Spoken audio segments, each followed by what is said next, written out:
This is a podcast by the News Minute, and you are listening to South Central.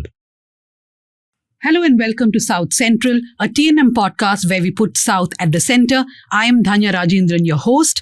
So this is a podcast that drops every Friday. We discuss 2 or 3 topics primarily related to South India. So don't forget to listen to South Central. Make it your weekend listen. We're available on YouTube, Apple, Spotify and all other platforms.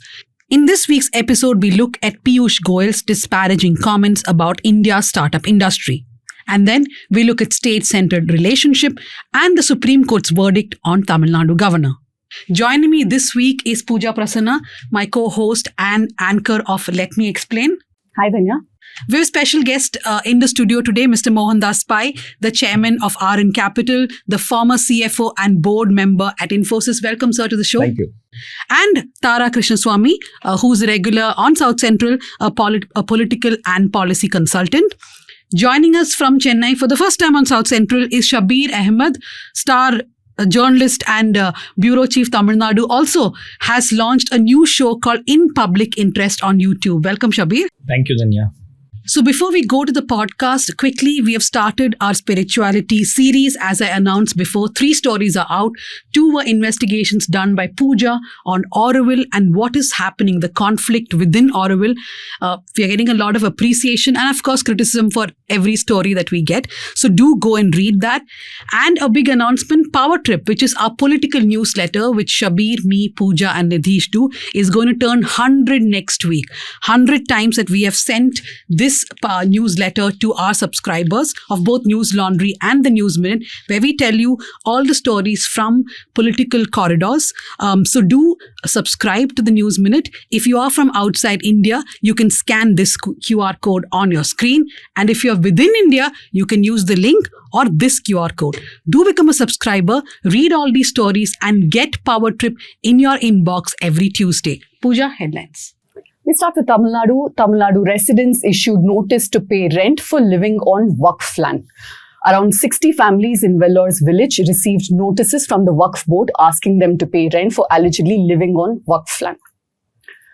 Kerala Education Minister slams NCERT decision to give Hindi names to English medium textbooks. He calls it a violation of common logic. He's also said that, the description of certain things are communal and it's historically distorted. This is going to snowball into a bigger controversy. I think the controversy is because English textbooks are having Hindi words. There's a chapter which was called Honeysuckle, which will now be called Purvi. And there's some Santur, chapter called Santur. So that's why there are protests now. Yeah. Andhra Pradesh government to acquire another 30,000 acres for mega capital city, that is Amravati. This has been the pet project of Chandrababu Naidu. So as soon as he came back to power, we have seen a lot of movement, a lot of capital being diverted towards Amravati. Do you believe that Chandrababu Naidu can now really build Amravati? Well, if anybody can build Amravati, Chandrababu Naidu, let's admit it, Andhra requires a new capital. And Amravati was invested in by Chandrababu Naidu after consultation. I don't think YSR should have stopped that. Jagan should not have stopped that for whatever reason. Possibly, he probably thought that somebody else has made money in all the land and he didn't get his share or whatever it is. That's how politicians think in that place. He shouldn't have stopped that. It would have been a great thing if Amravati actually worked. Because it would have been a very good city. It would have given great brand to Andhra. It would have created a huge amount of jobs. It would have created a high quality futuristic city. And the planning was fantastic. It was done by the Singapore agency along with others. And I think India requires new cities in many places to be a showcase of what India can be.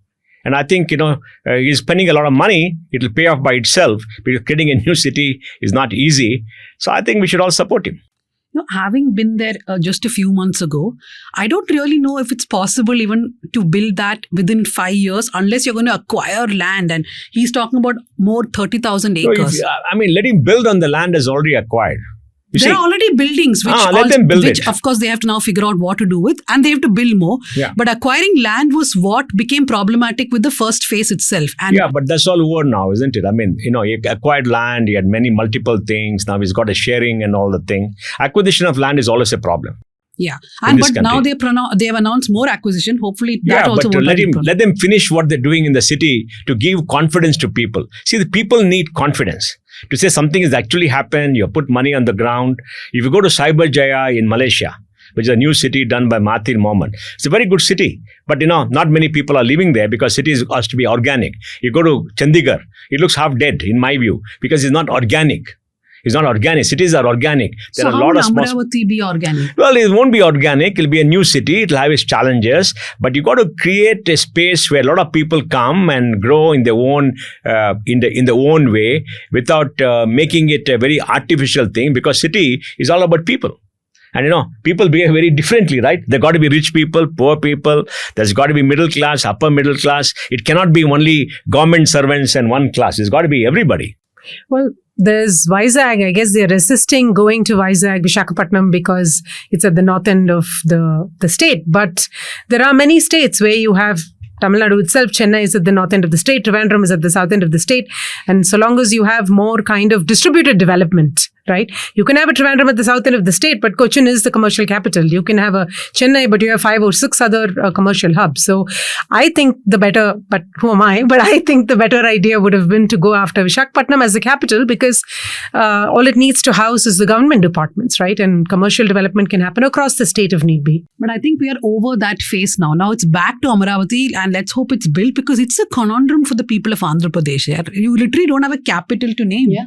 I hope investments go there. I hope jobs are created. So, but that's the problem, like he says. When it's inorganic, then it's very, very difficult to build a greenfield one then and expect it to take off. Yeah. Kavita issues pink book warning to Congress leaders, officials targeting BRS cadre. This is like Nara Lokesh's red book. He made a list of this. So is BRS leader Kavita basically said that she's maintaining a pink book in which she's writing down names of people who are targeting the BRS.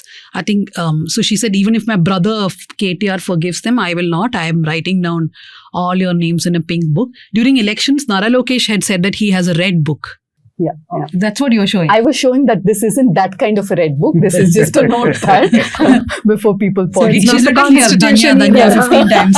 It's not the Constitution either. No, it's not the Constitution either. Telangana prepares draft bill for welfare of gig workers. We already have something like this in Karnataka, and I think Tara and Mr. Pai can comment on that. But do you think this can change things? Hyderabad is another place where there's concentration of gig workers outside of Bangalore and maybe Chennai. Do you think this can bring some relief? Pooja, the state should spend the money, not put a surcharge. People pay taxes. No, this is ridiculous. You put a surcharge on this, surcharge on that. You got a surcharge on construction. You got a surcharge on something else. Now you got a surcharge on gigs. Everything is a surcharge. Why people pay taxes? Spend it out of tax money. For example, Karnataka spends nearly 1 lakh crore as subsidies. How much is going to cost? 1,000 crores more? Give it. Put them into the scheme. Why are you loading it on again and again? Now, what will happen? You will have a surcharge. The surcharge has to be collected. Then you need a board. A board will come. You hire politicians. The money will be there. For example, the money on the construction fund is accumulating all over the country. They're not able to spend it. Because they don't know what is the purpose. Also. They don't know what is the purpose. Whom do you spend it? How do you identify? These are all poorly thought out things. For example, a jig worker. A jig worker is a temporary worker. He's not permanent. That's the nature of the jig job. Right? He may work for 1 hour a week, he may work for 10 hours a week, he may work for 50 hours a week and get money. It's a part-time work and people can choose to work when. You work in the night, you work in the morning and everything else, right? What you can do is to say that, look, the jig workers will enroll them under an insurance program which you have for all people in the state. Give everybody medical insurance like Ayushman Bharat. Make them a part of it. Then say we'll have an accident policy for everybody and the state will take care of it. And do some kind of his welfare which is available. For example, the state runs free schools. Do you have to give schooling to them? No. The state has scholarship for various caste groups. Do you have to give special for them? No. They can always come under that and that covers a very large number of people. The state has housing schemes. Because the huge housing scheme which Prime Minister Modi is doing, they can enroll against that. There are a lot of government schemes. Why go on adding more and more and more on this thing? And then the inspector will come, harass you. Why you're not in there? Why you're not then? The bribes will be taken. What are you trying to do? But a gig worker welfare bill is necessary now because we have so many thousands of gig workers. Take it in the state. State has got 7 crore people, 6.8 crore people. They're spending 1 lakh crore. How much will they collect? 300 crores, 400 crores, 500 crores? Gig workers, how many are there in Bangalore? 1 lakh, 2 lakh gig workers are there. Maybe 10 lakhs all over the country. There are enough schemes in the government, enroll him in that. Why again and again and again? This scheme, that scheme, this scheme. You are charged separately. Take it out of general revenues. States spend 3 how lakh will that 70,000. happen if you do not have a board or some sort of place where they're registering? You can't just say give them government schemes. Look, Dhanya. What is it you're giving them? Tell me. You're giving them medical insurance. Have a scheme for all poor people. Enroll them. Okay. No. It starts from ensuring that they have minimum wages. Let me finish. Then you have special schemes like accident policy. Give it to them. There's a housing scheme. There's a training scheme. State habits. Give it to them. Okay. Now you want minimum wages. You want all. The Labor Department will do it. Why you need a board? Labor Department does minimum wage to everybody. Labor Department will do it. You have a Labor Department for grievances. If you don't pay, the department. Why have one more board? This board, that board. Why are you adding unnecessary roadblocks, everything? I think while I see what you're saying, I think a lot of it, obviously it makes sense because it's very difficult to administer, and we are seeing that with the construction workers, no doubt about it. But there are some unique instances like both gig workers and construction workers who are migrants, right? So one of the biggest problems in both these cases is oftentimes they are migrants. They're not local residents. This is happening with the BMRCL construction as well. While the state may have housing, the state may have insurance, even the mobility scheme in the state, these are all only for domicile workers. You have to have an Aadhaar with a local address. So this is the sort of thing that becomes very difficult, not only because you don't have local domicile, because you may not even have the card, because you're so poor, you're emigrating for jobs, right? So, but there is, if you look at countries like China, you have a notion of social security. 90% of citizens are covered by social security, and they use the public, 90% of China uses public hospitals. So your state systems are so solid, are so robust that you're able to cover people on social security and you're able to have them use state services regardless of where they are. We aren't there yet. So what do you do now? Right? How do you capture the requirements that are not caught by a general net? Because we don't have a general net, right? We have huge problems where you have people being denied rations because they're not able to complete KYC, right?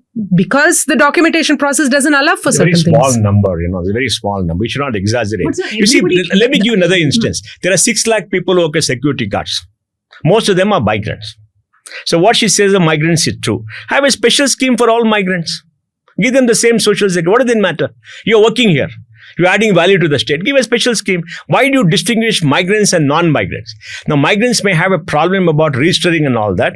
Work out a solution to the problems.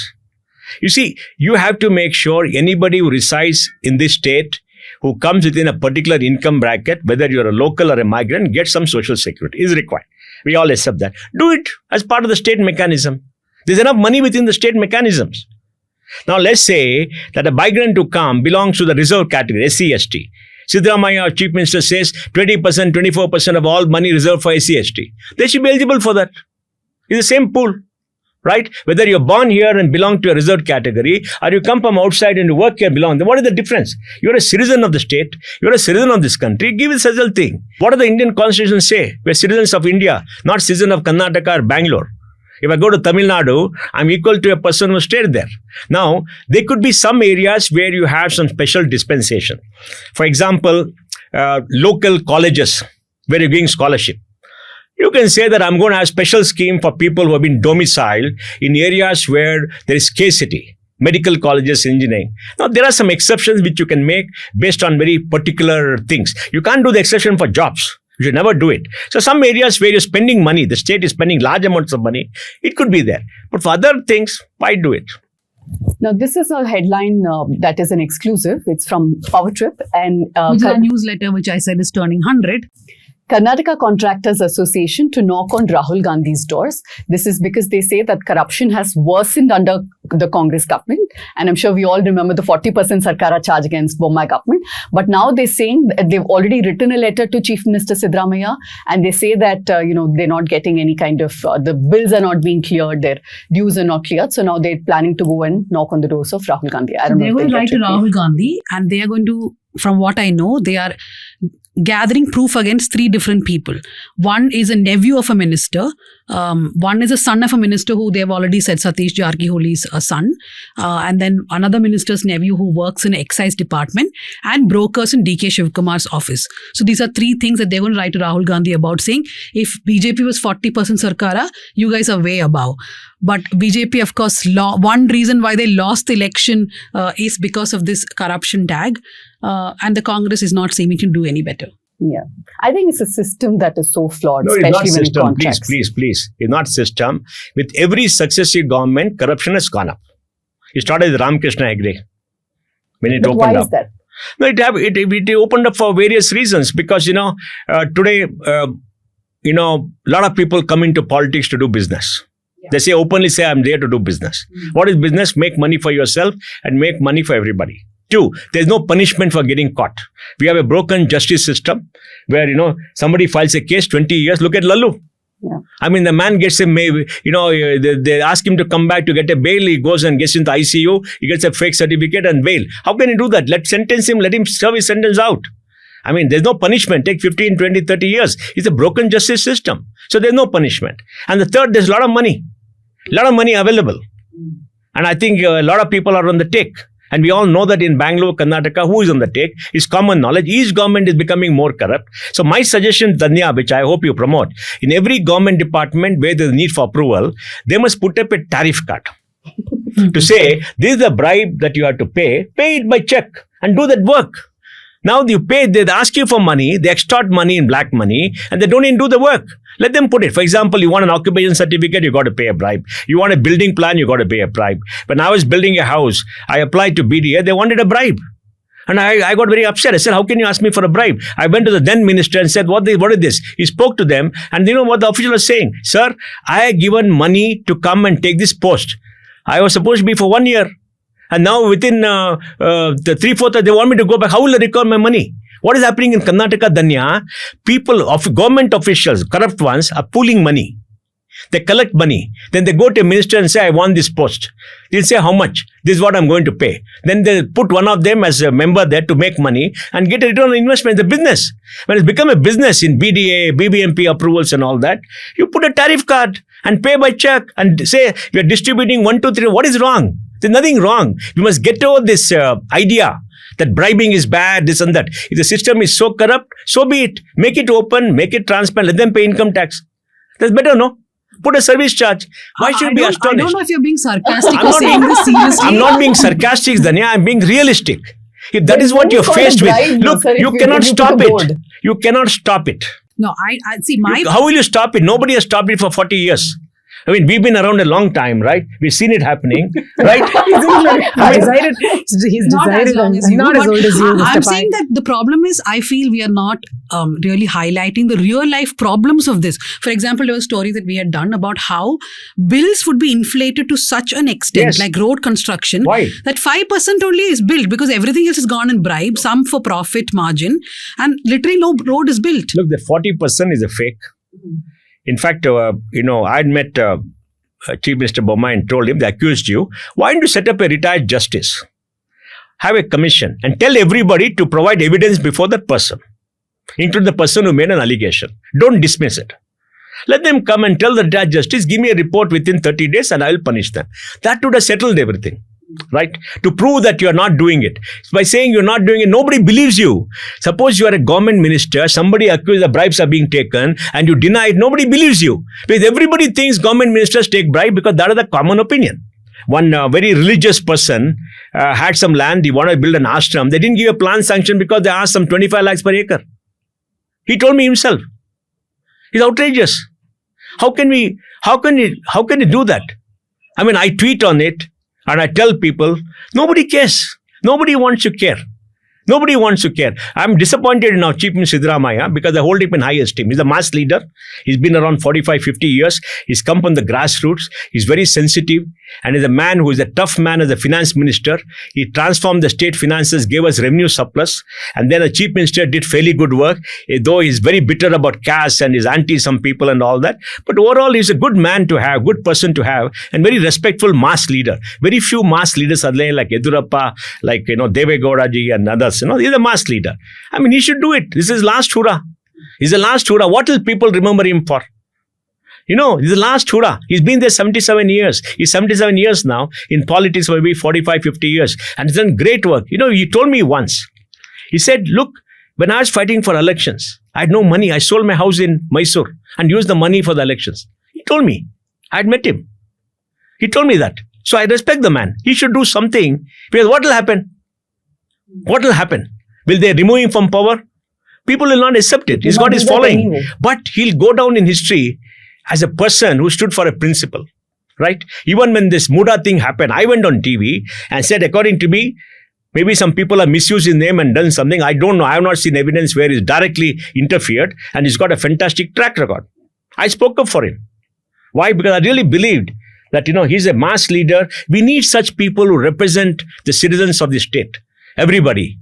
So on that note, what do you all think about the suggestion that there should be tariff cards outside government offices? Write to me and tell me it's South Central. Yeah, make it transparent. Yeah.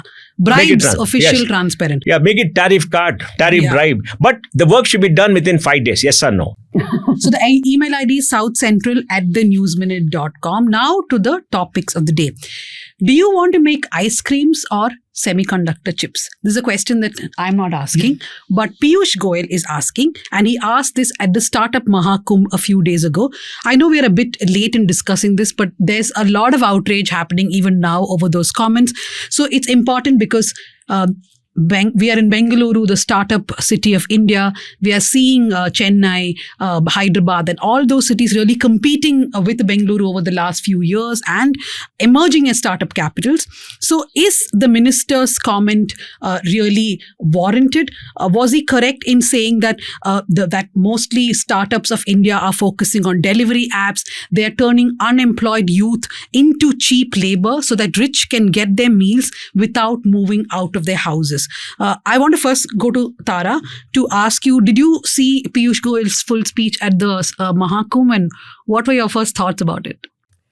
Well, in some sense, he is not wrong, but the point is that everybody starts out that way. I mean, I've spent, more than 20 years in high tech, and the internet started out that way through e-commerce applications, and Amazon started out as a delivery app, right, as a delivery entity. Even today, it's a delivery entity. They deliver spoons. They'll deliver surf powder if you want, right? So nothing wrong with that.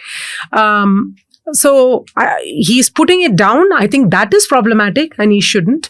And there is such a thing as, you see, when there is enough momentum, there is a democratization of it that builds momentum, and there is enough momentum, there will be a breach and you will get to the next level. You have enough, if you recall, in India we had, and I'm sitting next to Mr. Pai here, but we had a whole bunch of lower end kind of entities. And when you build enough momentum, then you go higher and higher on the tech stack until the point that you're innovating. Now, if you want the kind of innovation that China is doing, of course, then enormous amounts of investments are called for. There's no two ways about it. And in China, but we talk about money, and China does invest a lot, a heck of a lot. And there's no comparison, because while we like to say we want to become the next China or we want to beat China, we're a very small country with very small revenues compared to China. Maybe 1/3 or 1/4 the revenue size of China is all we are, right? I think we're about 4 trillion and China is probably about 20 trillion or something like that. So 1/5 the size of China in terms of GDP. So dream on. So that's a different thing. No matter how much we grow, it's going to take a long time to catch up. But the point is that yes, we are not investing enough, and that is something government needs to do. But there is more than just investment. There is also, you have to invest in education and research. Today, the best research, the most number of minds are going abroad for this very purpose. I'm not saying there isn't a single great research institute. There are plenty of good research institutes. But like I said, there is the democratization of the thing. You need to reach critical mass. Otherwise, you will produce a C.V. Raman one day, and you will produce Chandrasekhar one day, you will produce a Ramanujan one day. That is just happenstance. If you want to systematically produce economists, if you want to systematically produce engineers, you want to systematically produce technologists, you want to systematically produce R&D, then if you have lakhs of them doing it, then a few thousand will be extraordinarily good and a few hundred will kind of make path-breaking work. We don't have the lakhs and lakhs doing it. We neither have the educational institutions that we're investing in to make that happen, nor are we building a startup ecosystem that has enough investment to make that happen.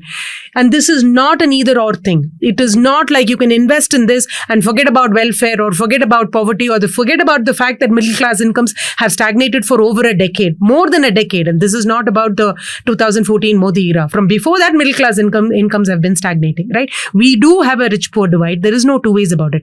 We need to do all of the above. But Mr. Pai, I know that you've made your opinion on Piyush Goyal's statement very clear. We've all heard those interviews. Now I want to ask you, are startups in India obsessed with valuation? Is that a problem? Second thing, is there a race to kind of mimic the successful models? So there is a lack of imagination somewhere. Is that a concern you're seeing? I don't know why you have to be negative. If they're focused on valuation, so be it. It's good. You're making money.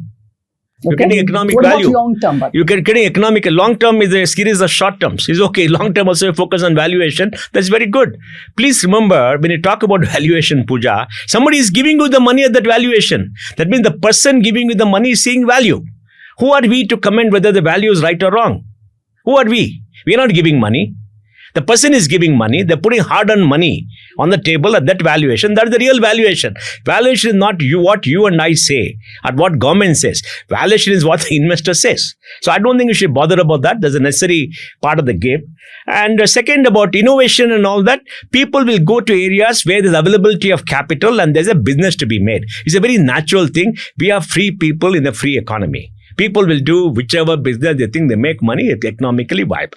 So I think we should not look down upon delivery like Tara said, I think fantastic, because it's a cycle. Everything, Alibaba, for instance, started a delivery and all that. Then you had this Metron, the delivery company. Then you had the cycle company, the two-wheeler company. All of them went bust. Then you got a few of them, on the back of which came the huge cloud architecture, huge amount of data. Then the deep tech companies came and everything. I think it's a natural evolution. India has got about 10,000-12,000 deep tech companies. In fact, I tweeted to Piyush, I met him and told him, come to Bangalore, I'll show you a lot of deep tech companies. The problem is money. And I'll explain to you what it is. India has spent $160 billion from 2014 to 24 on venture and startup. China spent $845 billion. America spent $2.32 trillion. Where's the money? Who has given the money? Out of this 160 billion, 80% came from overseas. Where the money from here? We're not allowing our insurance companies to invest. Insurance companies have got an AUM, all of them of 80 lakh crores. Pension funds have got 35 lakh crores. Why can't they invest 1% of the money? They're not going to lose the money. They'll make good money. Because people in venture have made good money. They'll make good money as a part of portfolio diversification. Now we've got the Canadian pension fund. Come to India, invest $20 billion, $2 billion in venture, take the currency risk, India risk, and still make money. Why can't LIC do it? The policy doesn't allow.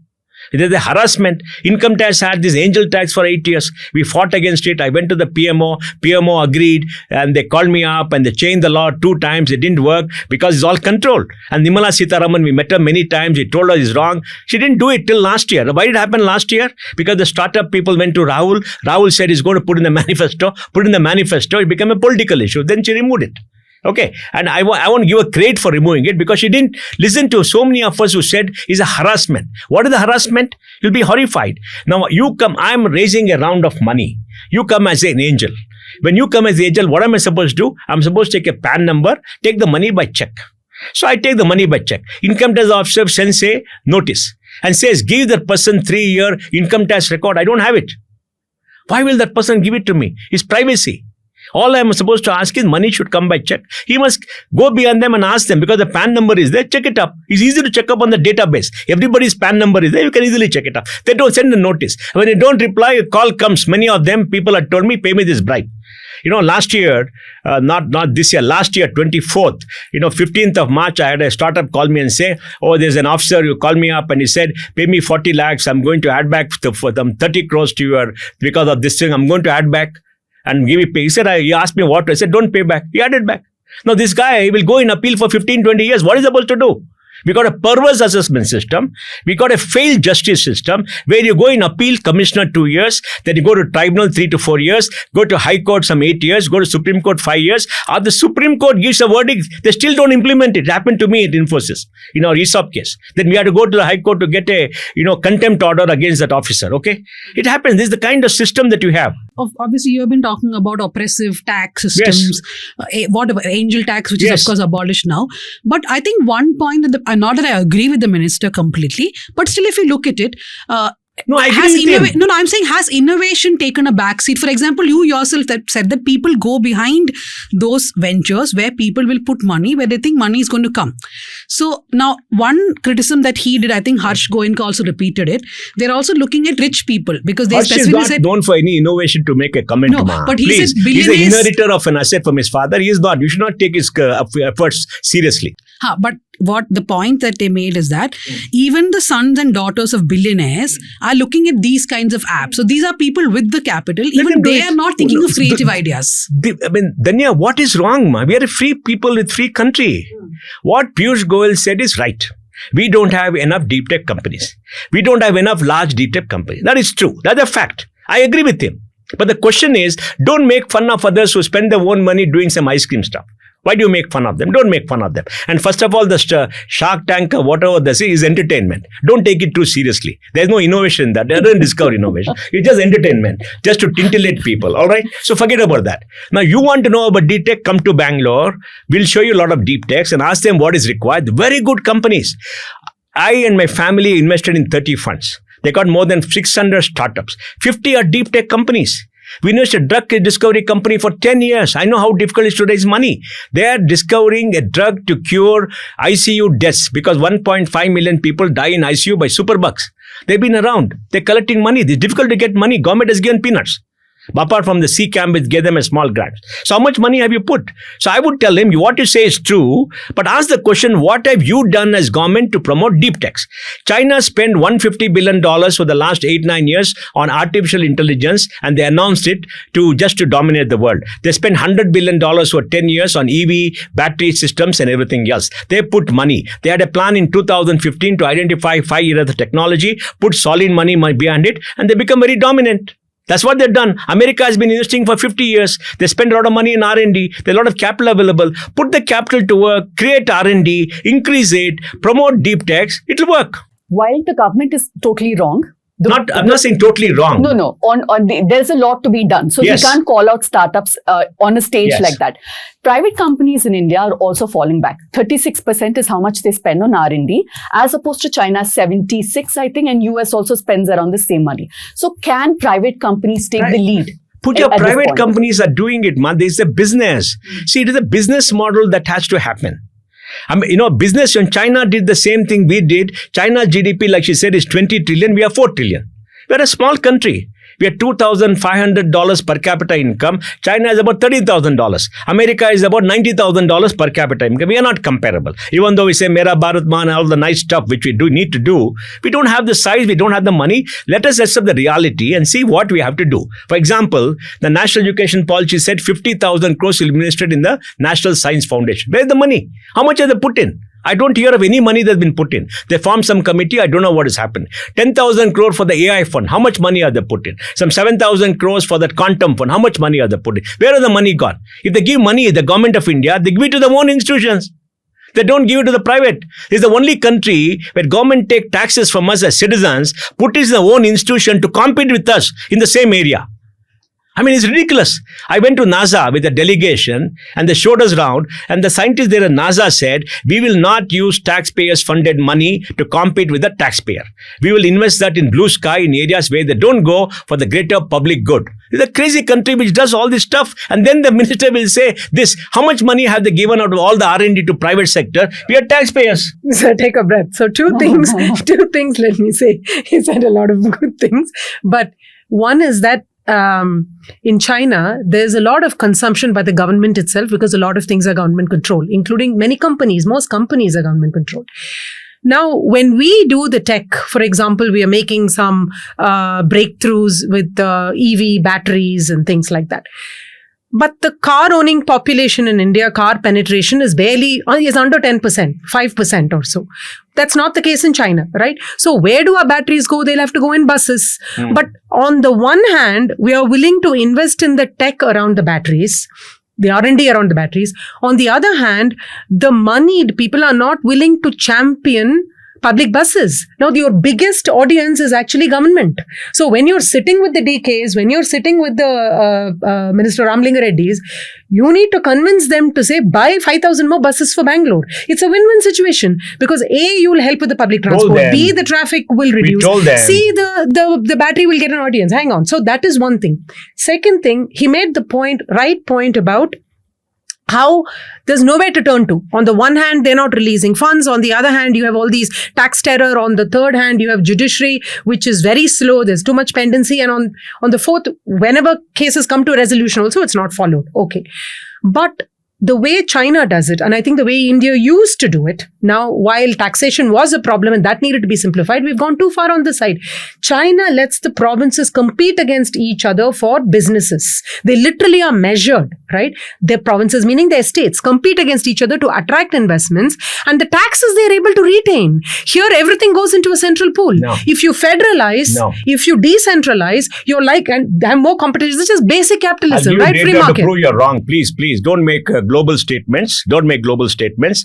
The total money with the central government is much less than the money with the state governments. State government spends 65 lakh crores. Government of India spends 50 lakh crores. The total tax that states spend are much higher. The 15th Finance Commission has given 42% of the central government's taxes to go to the states. And a lot of the central government spending is for all the states. So this idea the states are being deprived is totally wrong.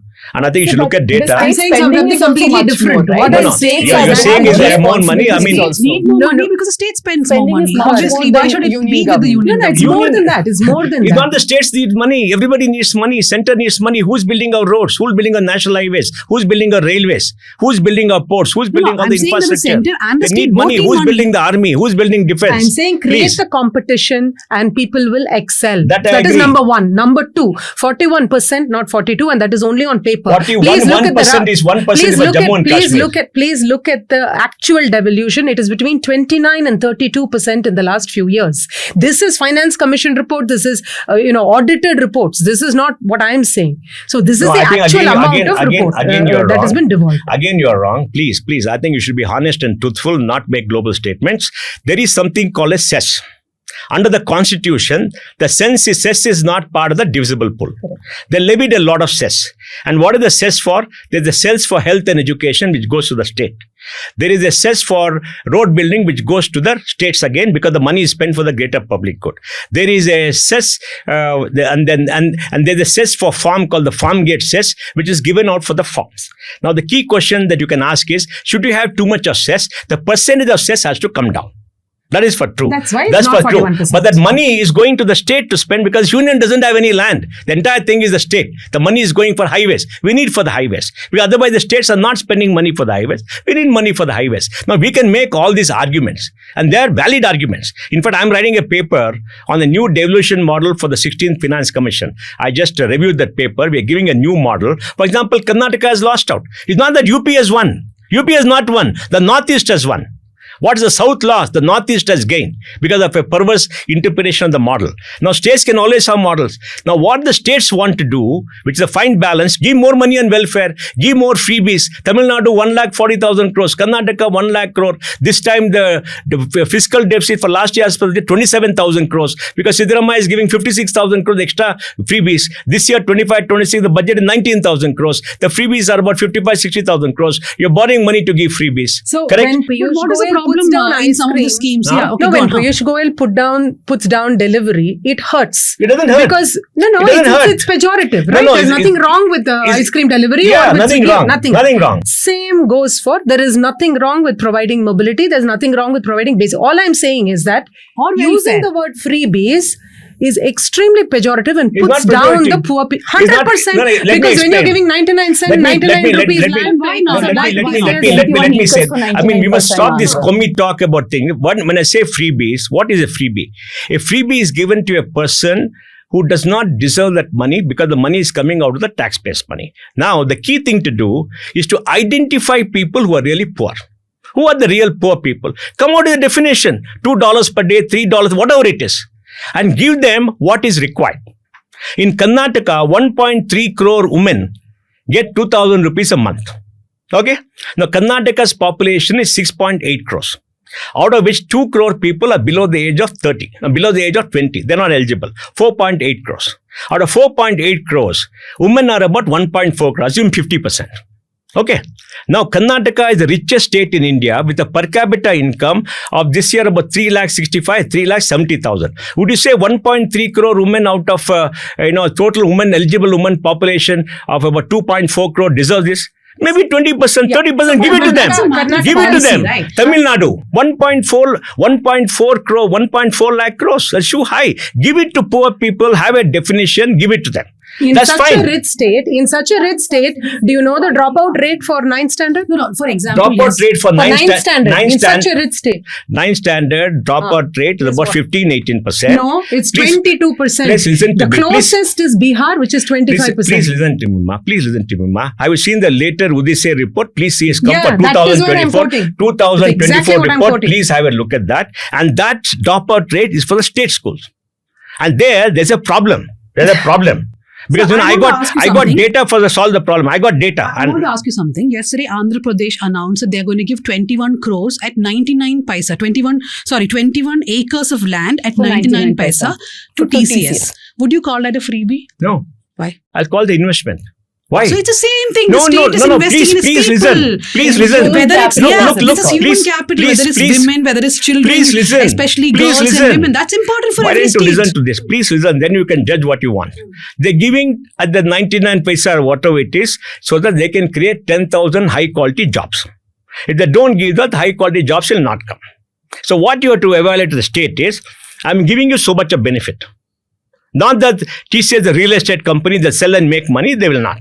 Okay, you can put a condition, the property should not be sold. If you sell it, so much money should come to the state and all that. They create 10,000 jobs. That's what the agreement of water, because Babu has got a good model. Is that a model for long? You see the economic benefit, 10,000 jobs, see what you're giving, and then you decide. That's what they've done. No, but let me put back the argument to you. If TCS has to create 10,000 jobs, there should be 10,000 people who are qualified enough for those jobs.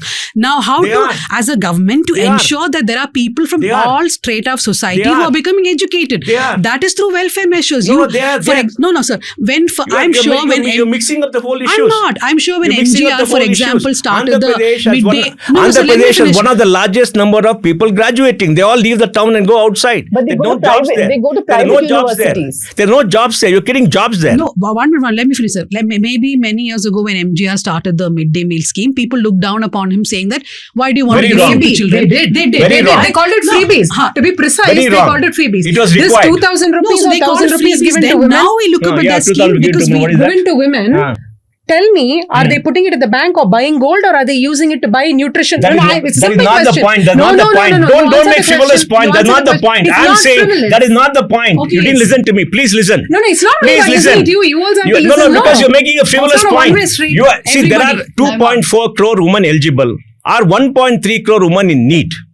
And the other question, I'm not asking, don't give it to them, give it to them. Identify the poor and give it to them. What they do is their problem. Just give it to them. No. They know what to do. It is connected to the economy. It is not. Let them do what they want. It's okay. It is 100% connected to the economy because the 2,000 is being spent. It increases local consumption, which therefore boosts the economy. It's extremely important to do that. We have listened to your points. Let her make a point. It can't only be that you make the point and I listen. No, it also has to be vice versa. Don't make frivolous point. No, make realistic point. Correct point based on data. You judge my point. You judge. Why are you judging and saying what I'm saying? First thing, this is South Central. It's a podcast which people are listening to. I think they should listen and understand the logic. Look, let me make a point.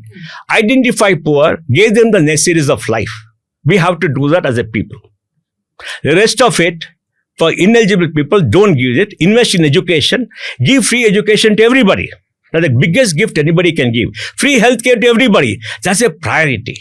That's the point I'm making. That's all. You understand? Can we come back to startups? Since we started from startups. So now since you are somebody who does invest in many, many startups, is there a problem of culture of cash burn?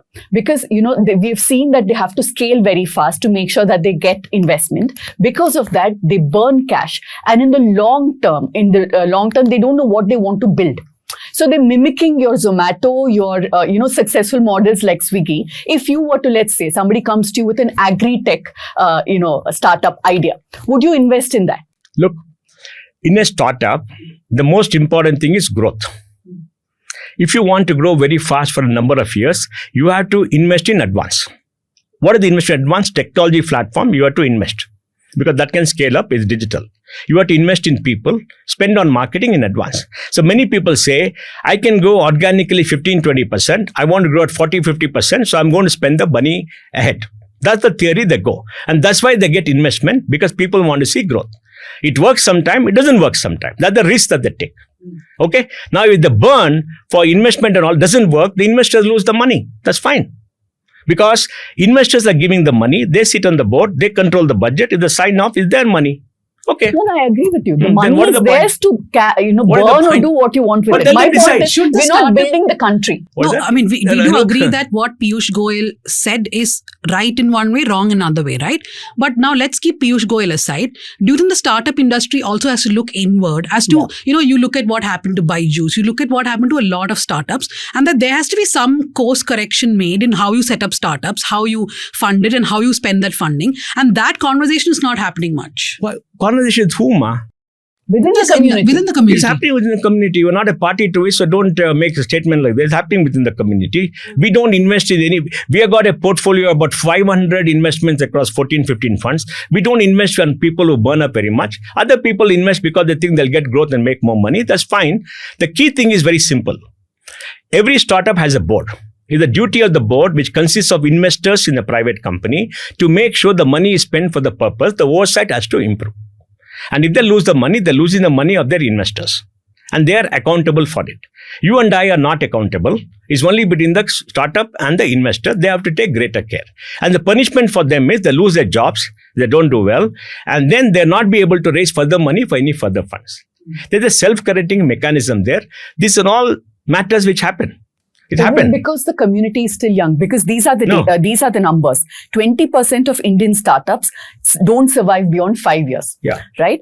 Just 8% of them make it beyond 10 years. And according to research, one of the top reasons is they've misread the market demand. Yeah. Now we talk about how we are a 1.4 billion, our population. But that said, out of that 1.4 billion, 10 million people contribute to about 50% of the spending.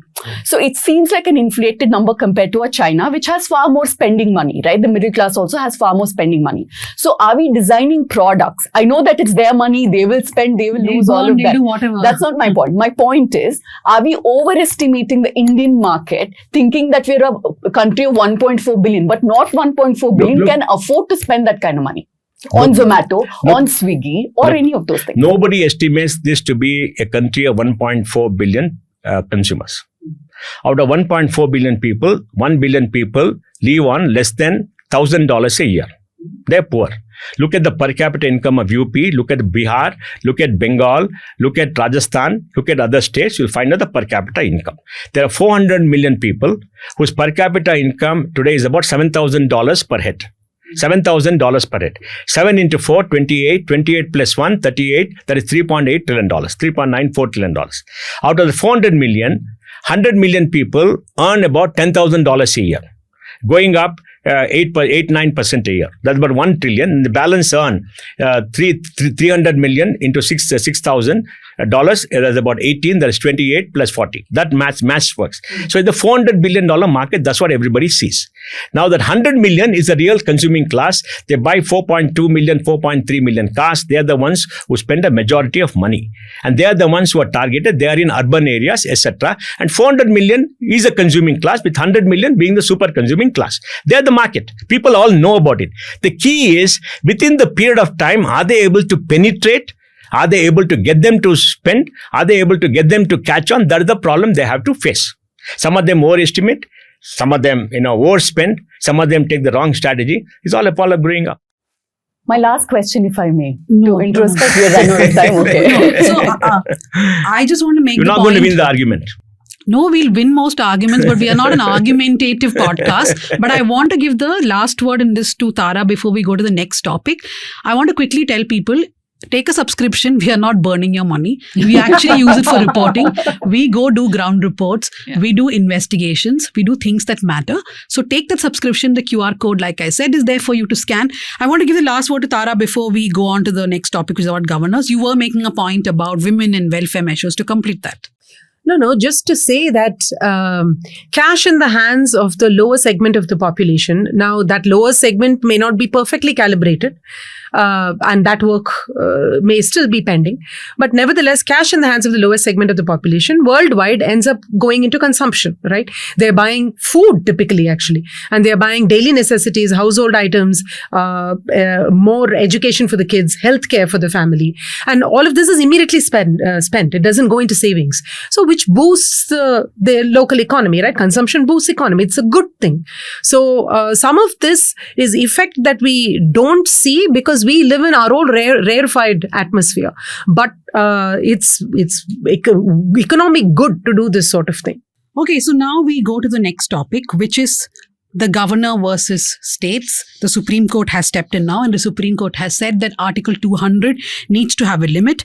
After that, M.K. Stalin, the Chief Minister of Tamil Nadu, has said that they are going to have a committee which will study about the state and union government's relationship. It will look at enhancing state autonomy and upholding federal principles. So Shabbir has been listening to the entire thing patiently. Shabbir, first, from how I see things, it's also a huge victory for the DMK, considering the fact that it's come just a few months before election. And this tension between R. N. Ravi, the governor of Tamil Nadu, and the DMK has been constant for many, many months now. So is the DMK really making this a talk of the town? Of course, it's not only talk of the town, but also talk of the entire country, because this particular verdict of the Supreme Court has empowered state governments per se, because all the opposition ruled states have been having a problem with the governor.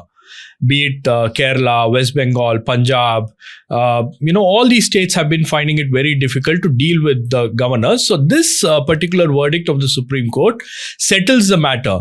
In fact, the DMK is extremely relieved. I met P. Wilson, who is the Rajya Sabha MP and also somebody who was part of this case, who was a counsel in this case. He told me that our issues are over. It's 100% over. Because the only problem that they were having with the governor is that whenever the state legislature passes a bill, the governor sits on it. And he will neither forward that bill to the president nor he will take a decision, but he will just simply sit on it. And whenever they approach the court, just before the hearing or just before the case comes up for hearing, the governor will do some action and probably he will try to subvert the entire process. The judicial process is what they allege. So clearly the governor has been playing games here. The governor has been creating hurdles one after another. And particularly with R. N. Ravi, the problem is that he is even more political. All the other governors, they will operate within the limits of Raj Bhavan. But R. N. Ravi operates across the state. So he'll operate from mutts, he'll operate from, universities. And, the way, the manner in which the governor has been functioning has been extremely a huge headache for this government.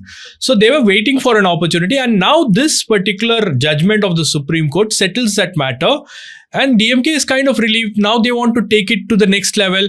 And this also comes as just ahead of elections, like you pointed out. So they want to make this as an election pitch.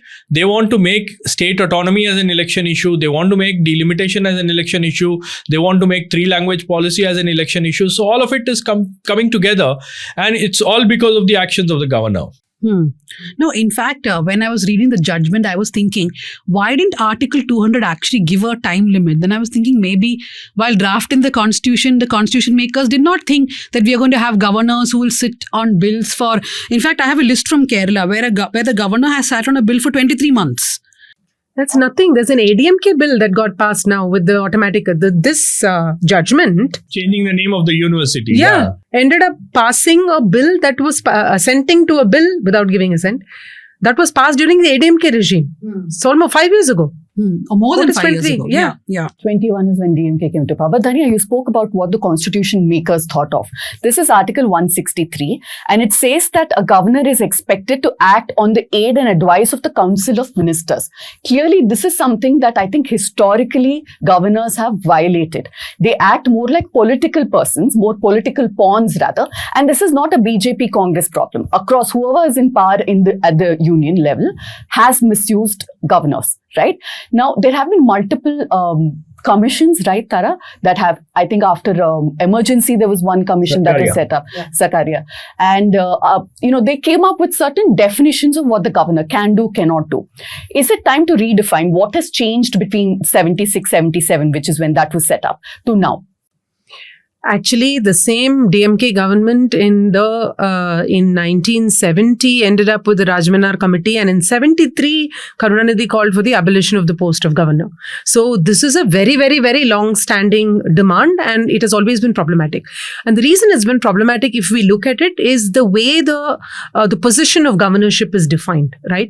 Of course, it is a leftover from vestigial from the imperial times, but set that aside for a moment. If you look at the president actually has legitimacy, popular legitimacy, because the president is elected through an electoral college, right? So, A, they're elected through the will of the people. B, the term of the president is fixed. So always remember that in policy, in an institution, they call it the principal-agent relationship. The governor is the agent. Now, who's the principal, who's deputing?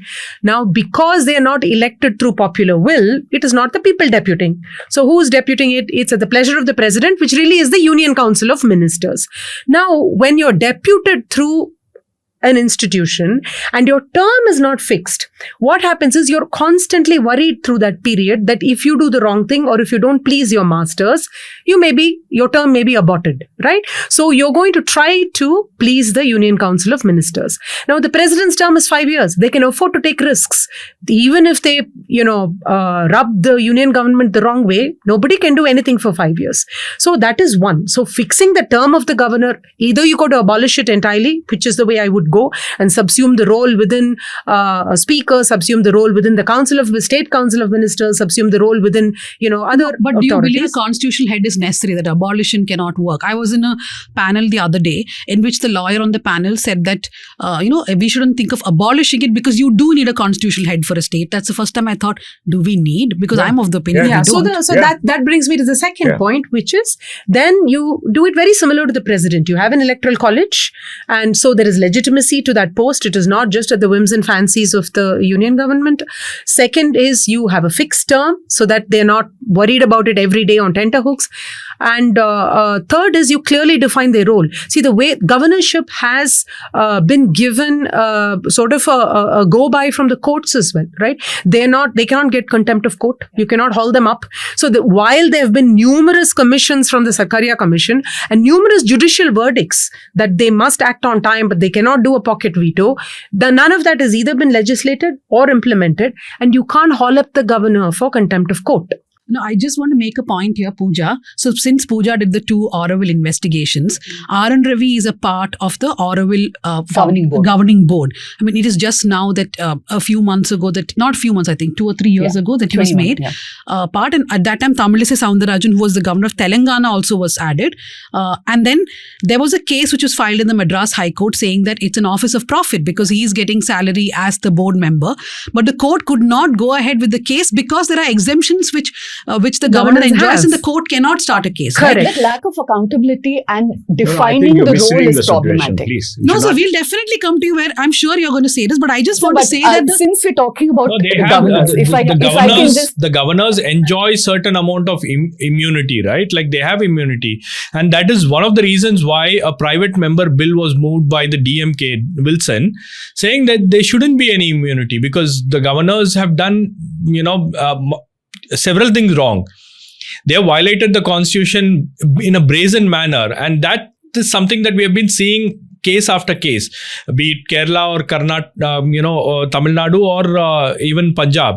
But nothing happens to the governor, and that gives them the opportunity to go ahead and do anything.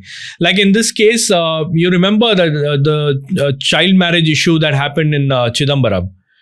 The NCPCR went for an investigation. They held an inquiry over there, and the report was submitted to the governor, where there is no such provision that the governor should receive the report. But the NCPCR vice chairperson came down to Chennai and he handed over the report to the governor, and the governor was very interested in that matter. So a governor cannot function in that manner, and particularly when issues are so sensitive, the governor has been taking sides, taking positions, taking political positions, and that too in a very brazen manner. That is a problem with R. N. Ravi. We can look at Maharashtra and Karnataka, right? This is superseding what is your jurisdiction? Since we don't know that, it's very difficult to define. Is there an overreach? In Karnataka in 2018, we saw Vajubhai Vala calling BJP, though they did not have a simple majority, to swear in. That was overturned by the court much later on. We saw something similar, play out in Maharashtra 2019, where Governor Koshyari called Devendra Fadnavis. We remember that 8 a.m. Swearing in very well. Now, my question to you, Mr. Pai, is this. Since there is no accountability for governors, we're talking about having no, complete, no, he can do anything and get away. Then there is no jurisdiction. Is it time I know you think there is a role for a governor, but should we redefine their limits? That's my question to you. See, Pooja, let us understand the constitutional construct. The president is the head of the state. State means India, the Union of India. Parliament is sovereign. All right. And the constitution has said that the state governments can be dismissed by the union government. Okay? Nobody can dismiss the union government. The union government can dismiss the state government when they find that there's a failure of governance, a failure of rule of law, or a flagrant disregard for the constitution, or whatever it is. And the matter is justiciable, it goes to court and all the thing. Okay? So, we must understand, in the context of things, the state is always subordinate to Parliament and the Union of India. The Union of India, then the state. So India is a union of states. Okay, so that's the construct. Now the president is the head of the state. Like she said, the governor is not elected. Governor is a representative of the president. The president is the head of the state. Head of the state is the union government. We have got states because the union government is divided into multiple states, and the states have their own power. So the president cannot be the head of every state. So he sends a nominee as a governor. And the governor's role are reasonably well defined. Now you look at from 1950 till now, there have been hundreds of governors. Hundreds of laws have been passed. Hundreds of laws have been accepted. But there are some aberrations. The aberrations are minuscule. Just look at all the laws passed by all the state. Let's how many have been held up, how many have been passed, maybe 0.1%, 0.2%. And the minuscule nature of this kind of hold up is because of politics, because of a perverse action by some governor. It's not a systemic issue of a system going wrong or doing away with the governor. It is some perverse action, same for which you must find a remedy. Now, what is the remedy? Yeah. Now, what is the remedy? One remedy can be the state government meeting the president, urging the president to take urgent action against this. And the president, under the advice of the union government, may keep quiet. The second is going to court, like Tamil Nadu government went, and the court gave a wrong decision, and I think the court is too wrong, but the court should not violate the constitutional principles of separation of power, because the president cannot be subordinate to the Supreme Court. President of India is not subordinate to the Supreme Court because President appoints the Supreme Court. So we got to be very careful and respect institution. Just like Supreme Court wants to be respected, they must respect other institutions. Go to the Supreme Court. The Supreme Court should have passed strictures and said, we are giving time to the governor. We are giving time to the governor to take a decision, either to return the bill or to do whatever it is within a defined time, 2 months, 3 months. Not pass a law. Because that decision which has been passed is very contentious. Because the decision also says that the President of India, in case he returns on constitutional matters, should refer the matter to Supreme Court, and the Supreme Court should decide. Supreme Court doesn't decide within a reasonable time. Like this governor who sat on a bill for something, Supreme Court sits on it for maybe 10 years. In one case, for a presidential reference, they took 14 years to do it. That's a problem. They should not pass it. And they should not pass stricture on a constitutional authority like that. They should have said that. And in the case they don't listen to the Supreme Court, the Supreme Court should refer the matter to the President, ask the President to take a decision, which the President is required in the Constitution to do, because that is the nature of the Constitution. So you can't do it the Governor. We can't give it to some speaker, geeker and all the thing. We can't do that, because like the Queen in England, it has got to be a permanent institutional office, the institutional office, which continues in perpetuity to succession. But aren't we changing colonial rules? No. I'm just giving an example of the power that is there. The power structure of a country is very important. Don't fiddle with it to find something, because in the Constitution, if I remember right, all this has been debated. There has been misuse. There has been misuse of the President. We know what happened to Fakhruddin Ali Ahmad. He was woken up while having a bath and made to sign by Indira Gandhi. We know all that. There's misuse. Well, the misuse is an aberration. These aberrations will happen where human beings are involved. Now, is there a need for reform of the role of governor? Maybe. But there's a matter that has to be debated in Parliament, and the consensus has to be taken by everybody. But it can't be done through a court action. By the way, in Australia, they did this very thing, because it's very similar to India, right? It's inherited from the British rule, is that they made the governorship through an electoral college of the Council of Ministers of the state, and all these problems went away. No, I want to make 2 points here to what you were saying. First is that, yes, a lot of people are thinking of this as a judicial oversight. I personally don't think so, because the Supreme Court can interpret the principle of the Constitution. It's not unlimited power. No, but let's look at what has been happening in the Supreme Court since 2023. Now, while you're saying it's an aberration, the first case to go was the Telangana case, where Tamil Soundararajan, the governor, was sitting on certain bills. And those bills included stuff to do with municipality, with Lokayukta, corporation. No, in Telangana's case, it was municipality and education. At that time, in April 2023, the Supreme Court said governors should return bill as soon as possible. They did not give any strictures. They just repeated what is in Article 200, which is give the bills back as soon as possible, which the Constitution says. That's vague, isn't it? No, but I'm just saying Supreme Court did not do anything at that time except repeat this. Then November 2023, we go to the case where the Punjab case comes in. When the Punjab case comes in, the Supreme Court goes a little bit more and says in November 2023 that the governor cannot veto legislature by simply withholding assent. He or she must return the bill to the assembly. The very next day, the one day after Supreme Court talked about Punjab, they told the Kerala governor, please go read our judgment on Punjab. Do not withhold bills, right? So we had Telangana, we had Punjab, and then we had Kerala. 3 times Supreme Court said in 2023, governors, please do not withhold bills. That's the right law. R.N. Ravi did not listen, which is why they had to go ahead and give time frame. No, but please understand what the Supreme Court did. Please understand. Supreme Court defined a time period. That is wrong. Why the not? time period cannot be decided by Supreme Court. That's not the constraint of the Constitution. Time period cannot be given by Supreme Court. Supreme Court say you must take within reasonable time. But they've said that. Please. They have said that multiple times. Please. They can say, they should say 100 times. That's fine. That's the role. The rule is not to run the state. The rule is to interpret. They cannot lay down what is not there in the Constitution. They should say reasonable time, define reasonable time and refer it to the President and say take appropriate action. They would have discharged their duty. Now what Ravi has done is wrong. Let's admit that, okay? What Governor Ravi has done is wrong. You should respect the legislature. You must respect the party in power and act according to the Constitution. The Constitution says very clearly that you can return it, and once they come back, you must give it and all that. He has not followed the law. That is for sure. On that, let's not fight about it. Okay. Then what is the remedy? The remedy should be to ask the President of India to step in when you go to Supreme Court, rather than say 3 months. Then they encroach upon the President's domain in the judgment. You read the judgment. So say the President should do this.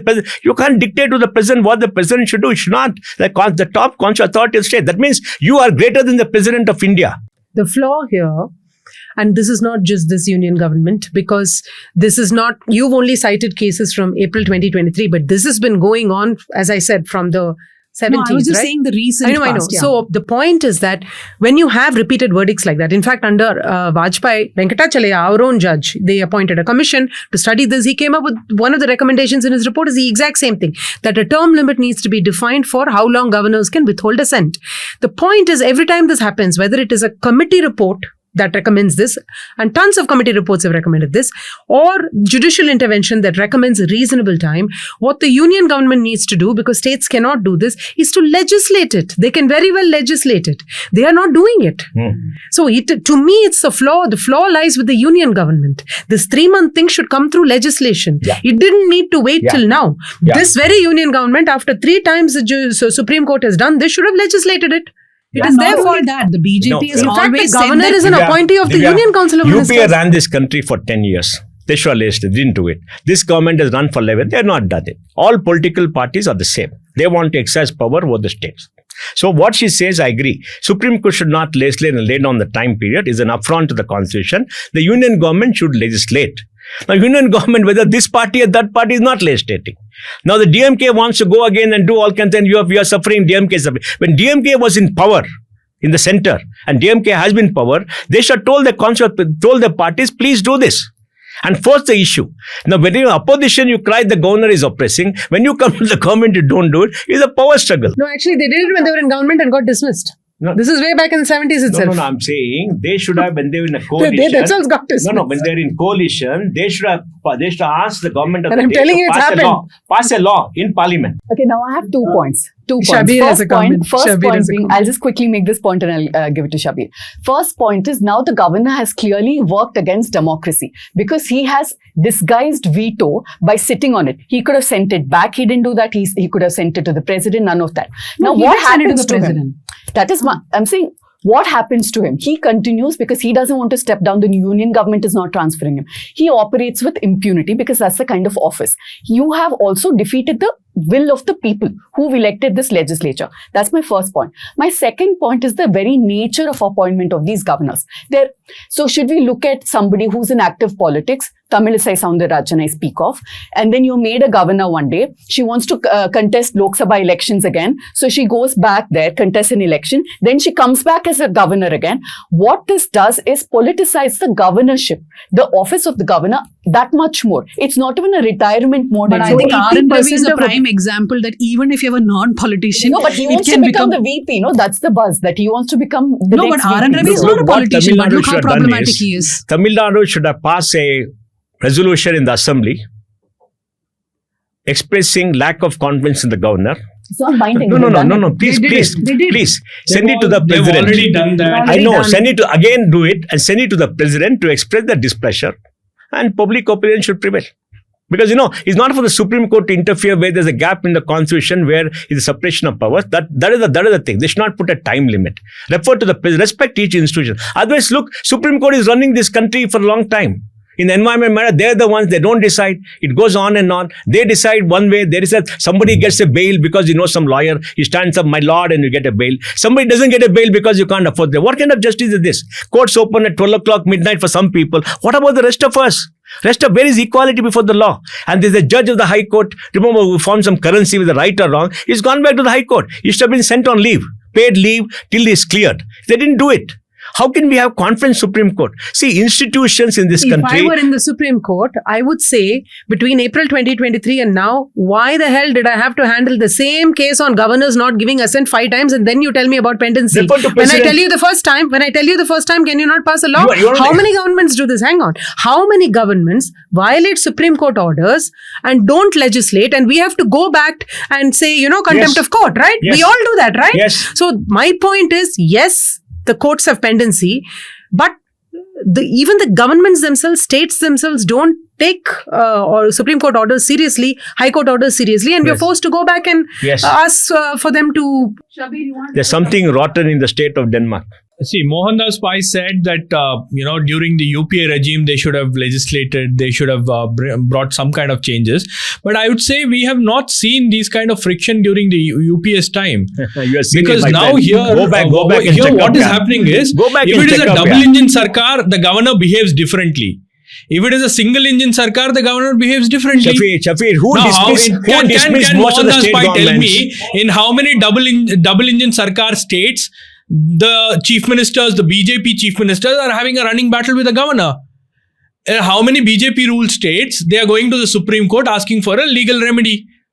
It has not happened. It's only happening in opposition ruled states, and that is where the entire problem is. And the problem with R.N. Ravi, especially, is because the first time when the bills were sent to him for his assent, he just says, I withhold consent. And what he does is, he takes a Xerox copy of the bill, keeps the original copies with him, and he sends it back to the assembly. It's kind of a strategy. He thinks that if I don't send the original copy of the bill to the assembly cannot reenact. So that's his strategy. So he does that. And instead of sending the original bill, he sends a Xerox copy. It doesn't matter. The assembly considered this as a bill that has been sent back to the legislature. They reenact once again and they send it back to the governor. The governor doesn't know what to do. And what he does is, just before the case coming up for hearing in the Supreme Court, he refers the bill to the president. And that is where the governor has caught. During the arguments in the Supreme Court, they said the governor doesn't have the bill. What his argument was, the reenactment of the bill second time in the assembly should be considered as the first time, because now he has sent to the president. So that is where the problem is. The court did not want to, admit that argument. And that is why the court came down very heavily. Like Dhanya pointed out, the court had given them, the court had given them a lot of leeway to the governors. When Telangana governor's case went to the court, when Punjab governor's case went to the court, the Punjab governor's case was a clear indication that the Supreme Court wants the governors to follow what has been said in Article 200. But Governor R.N. Ravi was not listening to it, and they had no other option. But this judgment, whatever time frame that they have fixed, it solves at least 94% of the problem, in my opinion. That's what I think. Dhanya, they could have said the Governor's Act is unconstitutional. If they said that, it's up to the Union government, a very serious matter. That the Supreme Court has said the act of a constitutional authority is unconstitutional. It will create a constitutional crisis in Delhi. And then we could have seen what has happened. Why give a time limit and go beyond the law? Look, Ravi's action is perverse. Let's agree on that. Okay? That is not in doubt. Ravi's action. We are talking about Supreme Court action and the solution. And second, Shabbir, for taking sides right now in this government, you must say how many governments have been dismissed by the UPA government in 10 years? How many governments have not been dismissed now? I know how many have been dismissed. You just look at dismissal, and I think even at Shabbir, don't take sides. Don't take sides, Shabbir. Two wrongs cannot make a right. No, I know, but wrongs are wrongs. I'm not taking sides. I'm just stating the law. Wrongs are wrongs. The governor has to act according to the Constitution of India. Wrongs are wrong. Don't take sides, Shabbir. Don't take sides. Wrongs are wrongs. I'm not. You're taking sides. But the problem is we are seeing this governor. See, I'll tell you one thing. When Jayalalitha was there as a chief minister, she had a running battle with the governor.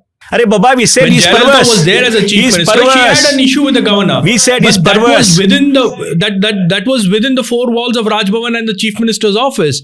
It did not spill out on the streets. But here, in the case of R.N. Ravi, it is spilling out on the streets. Ravi's action it has become perverse. Way more political. His actions have become political. His speeches have become political. So that's a problem. It's perverse. When the governor is acting as a politician, then obviously, there has to be someone who should control. The union government did not do that. And now the Supreme Court has tied his hands. Supreme Court has done a wrong decision, please. Because Supreme Court decision applies to all states all time. That's what the Supreme Court has said. Supreme Court decision applies to all states all time. Come in. This is my limited point. UPA, what they did wrong, let's take it, look at UAPA. What they started, BJP took it a step forward, NDA, right? So in that sense, NDA is UPA on steroids. We know 1994 what happened. SR Bommai had to go to Supreme Court. We all agree on what the problem is. We have to look at solutions. So my problem here is this. No union government wants to bell the cat because every union government gets to leverage the system, exploit the system. So we cannot wait for the union government to suddenly wake up. Hang on. Making a fundamental error. Wait. You're not, please. Union government is a government of political parties. The political parties who suffered because of this oppression, when they come to power in Union government coalition, they must enact. Nothing prevents them. The DMK is part of the coalition. They should have enacted. What prevented them? Nothing. Because They are also part playing of a politics. coalition. Again, That that's doesn't the matter. problem. They can push it. They can withdraw from the coalition and make it a fundamental point. They can make it a common minimum agenda. They can do that. But the BJP goes on every national channel, which I rarely watch, but whenever I see, they will talk about, but didn't the Congress misuse the governor? Then why didn't you do something about Correct. it? But you are just using Correct. that overall, See, again, no right? union government, no Correct. political party wants to do this. Including DMK. Including And DMK, BJP. let's assume. Including See, DMK, DMK including is not the BJP. union government. DMK Including is a BJP. small part of a But coalition government. let's assume that, okay, that is the case. My point here is this. Where is the solution? If the political parties for their own advantage don't want to do this, who do we look to then? Can the Supreme Court then take No. a step forward? No. Or do we have to perpetuate this cycle? No, we have to perpetuate this cycle till Parliament, like she says, pass a law, does something, because the prerogative of Parliament, you must never encroach prerogative of Parliament, even is gone wrong, unless in extreme cases. The point is, when you're a double engine sarkar, you keep, instead of erring in favor of the people, you err in favor of your political masters. Yes. But thereby subverting the will of the Yes. people. Yes. That doesn't mean the governor isn't a problem. Yes. It just means it's political expediency. Yes. So, the institution of governorship is majorly problematic. We need to make sure the appointment, the term, and the terms of reference given to them are very clear, because we repeatedly have problems since, probably the 60s, 70s, right? Yeah. We have problems, not Yeah. now. And nobody has acted on it. So, Then that's for the Parliament to to go act. to the I'm going to go suggest to a that radical idea question. here. Should And we we will make stop. it? Yeah. Yeah. Should we make the governorship the end point of somebody's political career? That way, they have nothing else to aspire to. No. I think Why not? Parliament. They will create the most I think controversies and then retire. Parliament should address these issues. Parliament has the multiple issues. Parliament should address these issues. If tomorrow a different coalition comes to power, DMK should take it up strongly to prove a point. That's Are all. you Because aspiring they to said- be governor? No, I'm not. Look, governor's post is not a post which is something aspirational for people. People keep telling me, oh, you praise the government, you want to be Rasam. It's not an aspiration. It's an aspiration of a certain class of people, not people like me. It's not an aspiration. To be a citizen is an aspiration. To come before a channel and speak freely, that's an aspiration. Not his aspiration. So we should not make such loose comments also, Dhanya. No, I was just I mean, joking. no, joke also, don't make such joke. It's There very was a demeaning. It's nationwide not a thing. study of governorships that showed that 80% of appointments since the Political. beginning of time, are either Politicians. judicial, retired, or political aspirants put together, Yeah. neither of which should be governors technically. And only 25% of governors have ever completed their tenure. Now 20? think about this, 25%. 75% have been fired by the union government for not towing their line. Yeah. So there is more than enough evidence. Evidence is literally staring down the whole of us, saying that the office of governorship needs to be reformed. Yes. We agree on that. All of us find But the question is, who has to reform? It has to be Parliament, sadly. No one else. It has to be Parliament, Of course, who else can do not it? Supreme Court. So finally, we agree on something. Something. No, that- we agree. We always agreed. Ravi is perverse action. The office of the governor, there's a lot of lacuna. It Yes. has to be reformed. It has been there throughout our history. It has to be done by Parliament. We agree? I fully agree. If I'm allowed to finish, I agree with a lot. You agree with me on a lot of things because I'm a sensible person. I think at some point, but I believe, but Supreme Court has given that clarity, right? As No. soon as possible cannot be as soon as possible, right? Leave it at that. Like that's the grey area in which the governor has been operating. They were sitting Shabbir, on his bill point saying is technically you have to correct. return it to the assembly Supreme as Court soon can't as possible. legislate, no? Yeah, they That can't that legislate. was not interpreted properly. Now we have an interpretation. We have a time limit. So I think that solves a lot of It of is the wrong. issues that we have now. It is wrong. I want to just say, having worked in national channels, this is something we never see, where we come to a solution where all of us, if we are, disagreeing, but at the end of it, we come to a constructive solution. So I think on that point, we can all pat ourselves on the back. No, Pooja, if we discuss on principles, we'll all come to a solution. Yeah. We should not take examples and blow it up. That's where I think all of us miss the debate. We should agree on principles. And the principles, what she said is correct. From the time we started our republic, maybe after the first few years, it's always been misused. It's been a representing the political power there. And the opposition which suffered when they became government, they never reformed it. Correct. They also used the same thing. It is politics at work. It needs reform. It's not working. And when some extremely perverse things happen like Governor Ravi, it is very glaring. True. Right? Tara, what is your recommendation? Mine is Gopalganj to Resina, which is the autobiography of Lalu Prasad Yadav, also co-authored by Nalin Verma. I think it, especially in the context of many of these things, North-South, center-state relations, delimitation, it gives us an understanding of, it traces Bihar through the life of Lalu Prasad Yadav, right? So from 1948 when he was born up to now. So we don't necessarily have a visibility inside it sitting here in the South as to, how things happened, what happened during the population control times, right? And what are the choices they made? Why did the South end up benefiting from education and they didn't? I have some theories about it. But the point is, I think you can get your own insights by reading the book. I think Gautam Desiraju written a new book on delimitation, what should be done. I think he has some very interesting ideas. Because you see, delimitation is very contentious right now. Delimitation is a constitutional necessity. During the emergency, it was pushed forward by 30 years.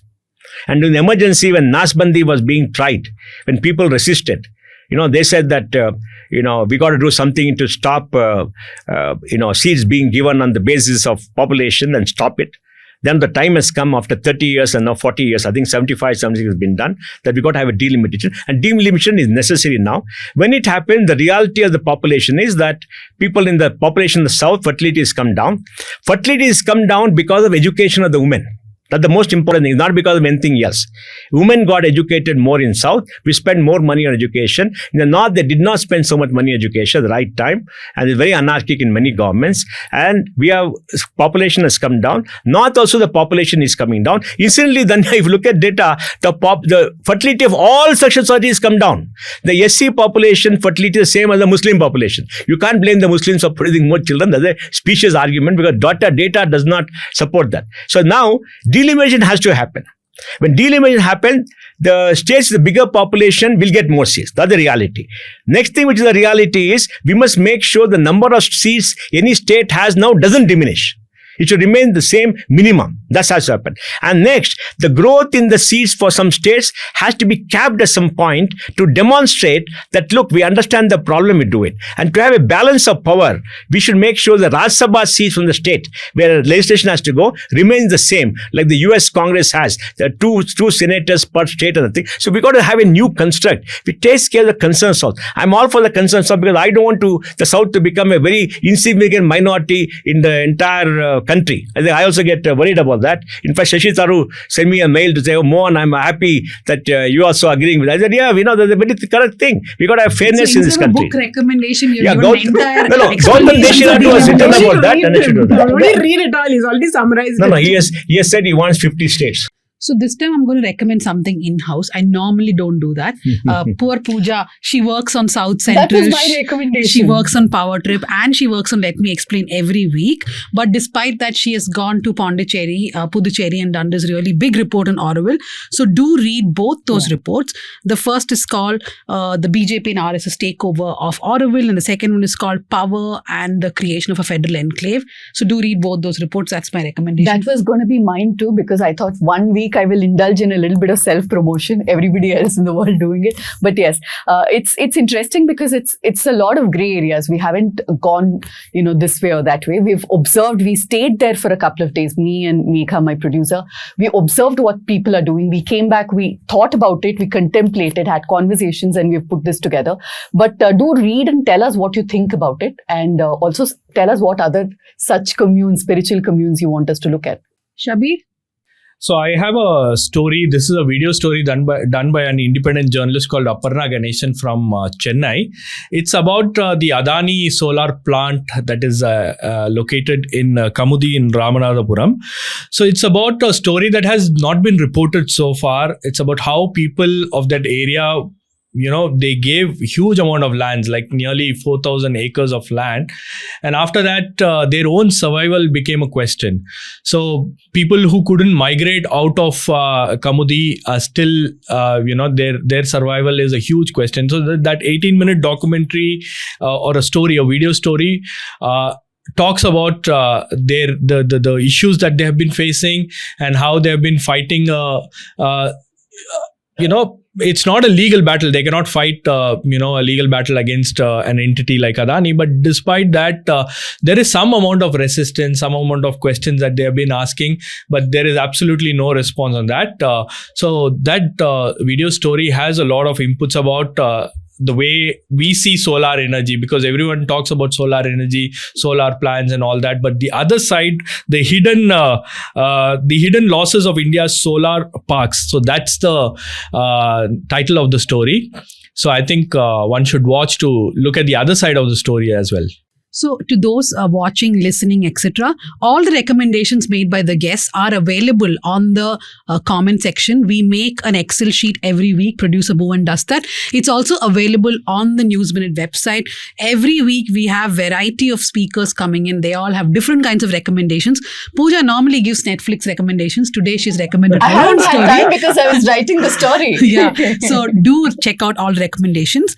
Thank you very much, Mr. Pai, for joining us. Thank you, Tara, for coming again. Thank you, Pooja, and thank you, Shabbir. Thank you to Bhuvan, my producer, Maria, Teresa Raju, Ajay, and Jasim Ali.